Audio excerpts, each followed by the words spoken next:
જે રહેવાસી છે એ મોટા પ્રમાણમાં સુરત, અમદાવાદ તથા અન્ય જગ્યા પોતાના ઉપજીવિકા માટે ગયેલા છે. આપ સૌ જાણો છો કે અહીંયાના જે ખેતીવાડી છે એના માટે મોટા પ્રમાણમાં ઉત્તર ગુજરાત તથા મધ્યપ્રદેશના અને અન્ય રાજ્યોમાંથી ખૂબ મોટા પ્રમાણમાં ખેતમજૂરો અહીંયા વસવાટ કરે છે. સાથે સાથે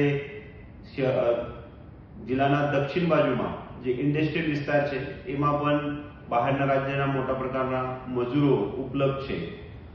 જિલ્લાના ભૂતકાળના જે ક્રાઇમના ઇતિહાસ છે આમાં અમુક ક્રાઇમમાં મોટા પ્રમાણમાં આજે બહારના રાજ્યના બહારના જિલ્લાના ખેતમજૂરો, ઇન્ડસ્ટ્રીયલ લેબર અથવા જે હોટેલ્સ અને અન્ય આનુષંગિક જગ્યાએ કામ કરતા મજૂરો છે એમના તરફથી ગુના આચરવામાં આવતા હોય છે અને એ લોકોની ધરપકડ કરવા માટે જિલ્લા પોલીસને ખૂબ જ ચેલેન્જીસ આવતી હોય છે. તે માટે એ લોકો જે અમરેલી જિલ્લામાં આવીને પોતાની ઉપજીવિકા કરે છે, જે લોકો વ્યવસ્થિત કામ કરીને વ્યવસ્થિત રહે છે, તે લોકો માટે અમે જિલ્લા પોલીસ તરીકે તમામ પ્રકારની મદદ કરીએ છીએ. પરંતુ જે લોકો અહીંયા મજૂરી અર્થે આવીને પોતાના ખોટા સ્વાર્થ સાથે પ્રોપર્ટી ઓફેન્સીસ, બોડી ઓફેન્સીસ, પોક્સોના કેસીસ, નાર્કોટિક્સના કેસીસમાં પોતાનો સમાવેશ કરે છે અને અહીંનું જે સામાજિક જીવન છે એ જીવન ઉપર એક પ્રકારનું ખરાબ વર્તન આચરે છે, તે રોકવા માટે જિલ્લા પોલીસ તરફથી આ તમામ જે મજૂરો છે એનું એક ડેટાબેઝ બનાવવાની કામગીરી હાથ ધરવામાં આવેલ છે અને એના ભાગરૂપે જિલ્લા પોલીસ તરફથી અમરેલી સુરક્ષા કવચ ASK કરીને એક એપ્લિકેશન વિકસાવવામાં આવેલ છે, જેમાં જિલ્લા પોલીસ તરફથી જે પણ જગ્યાએ આવા મજૂરો કામ કરે છે તે જગ્યા જઈને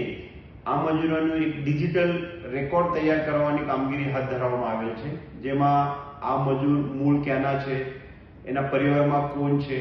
એ કોના રેફરન્સથી અત્રેને જિલ્લામાં, અત્રેને ગામમાં, અત્રેને વાડીમાં કામ અર્થે આવેલા છે,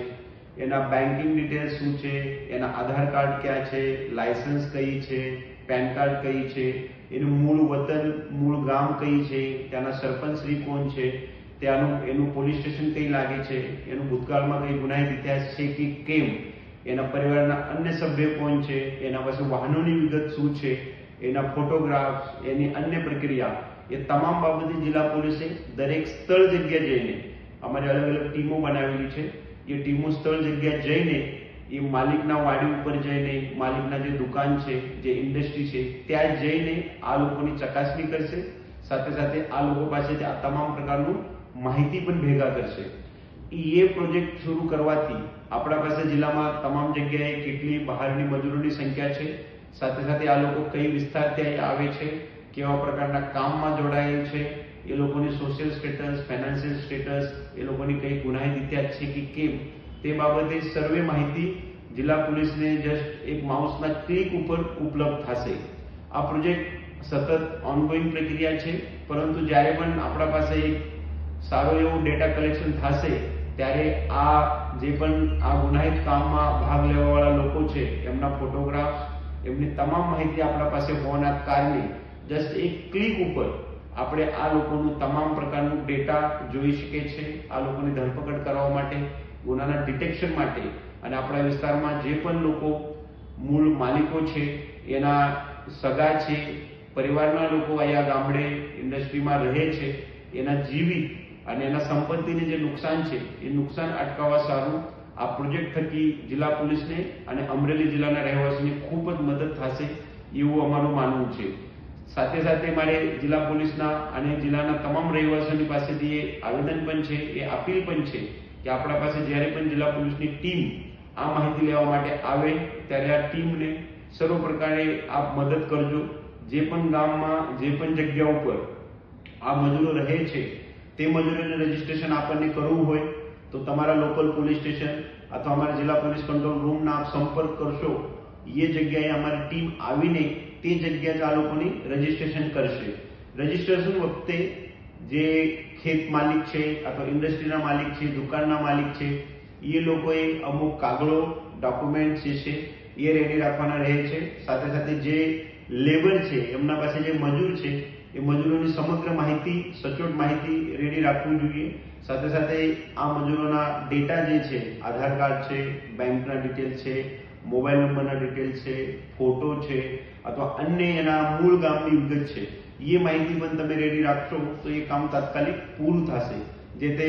આવનાર 3 થી 6 મહિનાના સમયગાળામાં જિલ્લા પોલીસ તરફથી આ પ્રોજેક્ટમાં મહત્તમ સંખ્યામાં અહીંયા જે પણ લેબર આવે છે નવા ખેતીના સિઝન દરમિયાન, નવા ઇન્ડસ્ટ્રીના સિઝન દરમિયાન, એ તમામ લોકોની આપણે રજીસ્ટ્રેશન કરીને એક સારો એવો ડેટાબેઝ બનાવશો.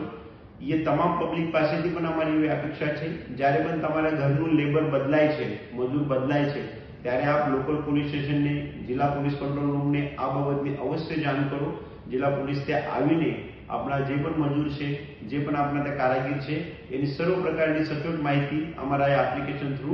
નોંધણી કરશે અને ભવિષ્યમાં કોઈ પણ ગુનો બને અથવા એ ગુનો બનતા અટકાવવા સારું આ માહિતીની ઉપયોગ થશે. સાથે સાથે હું પણ કહેવા માંગુ છું કે એ આપને આપેલી સર્વ માહિતી જિલ્લા પોલીસ બહુ સુરક્ષિત રીતે રાખે છે. એને કોઈ પણ પ્રકારની મિસયુઝ જિલ્લા પોલીસ તરફથી થાય નહીં, એની અમે તમામ પ્રકારની તાકીદારી પણ લઈ લીધેલી છે.